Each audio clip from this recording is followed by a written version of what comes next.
Forgot to look. Chris is a coordinated man. I'll just shut this door.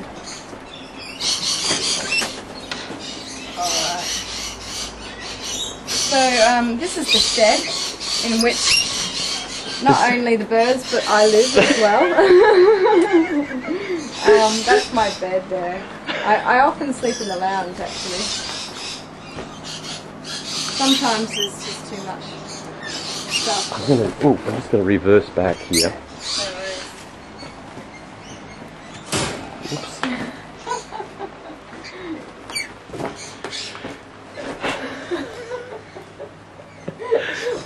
Watch out for all the stuff. That's incredible. So, to explain a little bit, this is for all the birds who can't go outside for whatever reason just yet. So, for instance, we've got a head trauma here, the one walking around funny.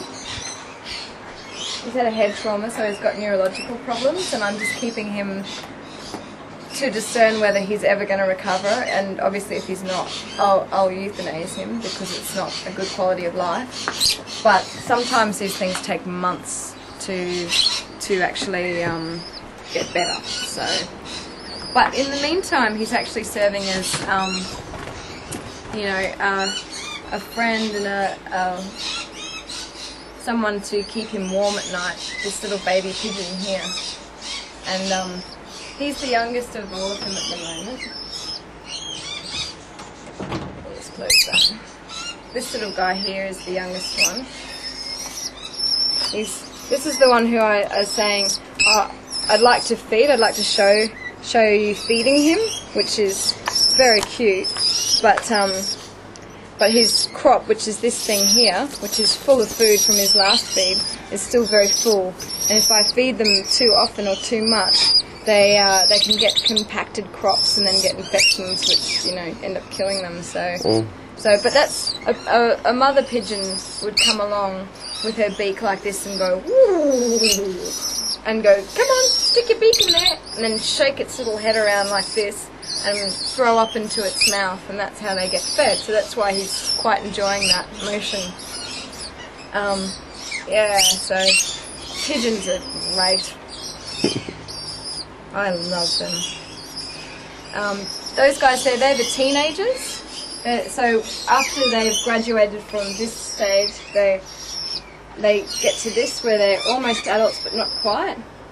Where's my puppies? So they're a bit nervous right now. They're going, oh, what's going on? We've never seen this before. So that's why they're looking like that, so stiff. But they're normally acting like this. As soon as they hear him going, wah, they start doing it too.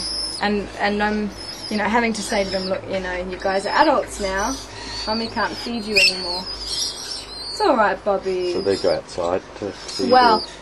I'm not going to release them just yet because I once did actually release a baby when it was that age, and it got attacked by a bird of prey. So I think when they're that age, they're still a little bit kind of naive about the world, and I just want them to hang out in here and get really strong and muscular and good at doing what they do before I actually put them out there.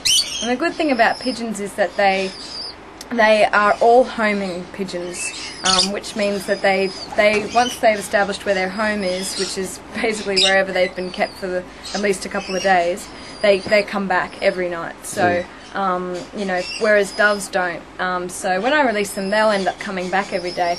There's a little guy up here somewhere. I don't know if you can see him. He's what we call an STD, which is a spotted turtle dove. And he won't come back. He might, but usually they don't. So once he's released, he's out there, on his own. So he's not ready to go yet, but he will be very soon. It's funny, because we call them STDs. I've overheard conversations with carers, between two carers, on the phone saying, I picked up an STD at the vet today. Do you want to take it? I wonder what other people think when they hear those conversations. dirty wildlife Taryns. So, and then these guys down here, they're lovebirds that have been given to me by a breeder, who, when he has sick ones or ones that don't come out as planned, he passes them on to me, because basically the only other option for them is to be killed, which I find sad, and that's why I started to take them again. So it's, these guys, they need a shelter. There's only so many cages, there's only so much space that I have at the moment, so yeah, so they're inside because they're not very well, so it's still not quite summer yet, so I run the heaters for them at night time to keep them warm. And another thing that, sort of the money goes on the electricity bills, because there's, heating and all those sorts of things. So, yeah, but anyway, they're beautiful and worth it. And then I'll show you, this is, down here, this is Galah attempting to make an escape because she's not sure what's going on with the camera and such. But she's a bird that was someone found, and I think she may have been a wild bird that got her wings clipped, and someone tried to keep her as a pet, but I'm just going to help her out.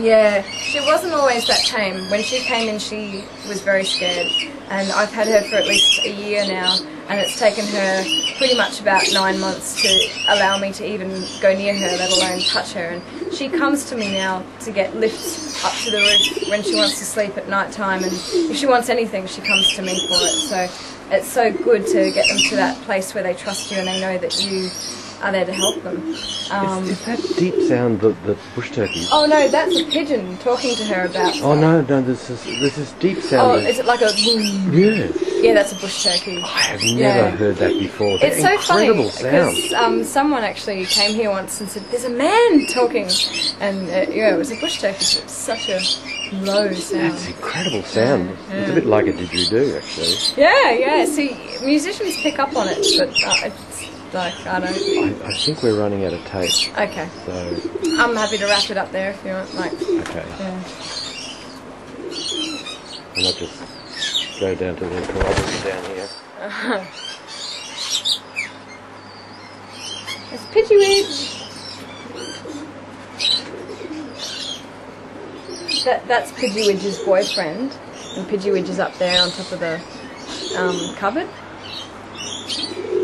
She came in with a lung infection like 18 months ago and never left. She's alright now.